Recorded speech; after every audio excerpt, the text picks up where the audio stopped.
Hi sis! So welcome back to our channel for today's video mga kasis. Ito na. Ito na yun mga kasis. So itong parcel na bubuksan natin is para to sa aking mga dogs. Oo. Naka-order na ako ng ganitong items para sa aking mga cats. Pero this time, trinay ko na muna kung gusto ng aking mga dogs.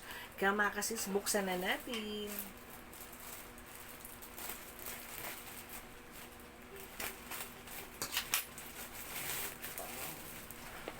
Alam mo, nakakatuwa lang kasi yung pagka-packaging nila is napaka-perfect for me ha. Tignan nyo naman.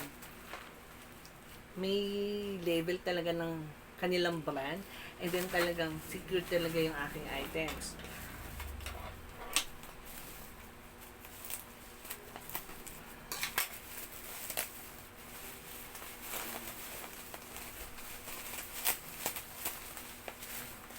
So, kailangan mo talaga siyang buksan.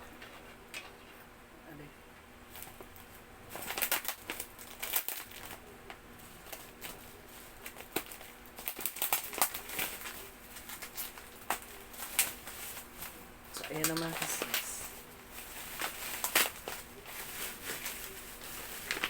So, ito na siya. So, order tayo ng Pet Mara na roast beef adult 1 year. Ayan. All breed naman siya, mga asis. Ayan. So, ito naman is para sa aking mga dogs. Oo.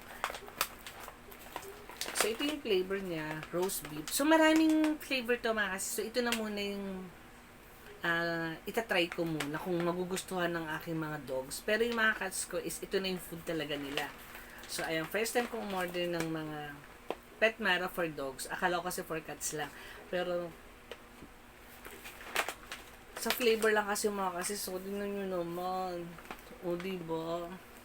Mukhang masarap na. So, I think magugustuhan to ng mga dogs ko. Kaya, tinay ko na muna ng isang pack. And then mga kasi sa loob ng isang pack is 1 kilo na to.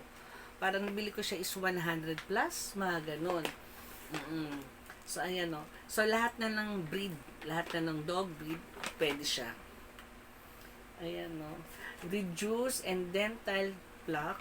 Ayan. And then, strong immune system and healthy digestive system. Complete and balanced nutrition. So, yun importante kasi mga kasis. And then, healthy skin and coat.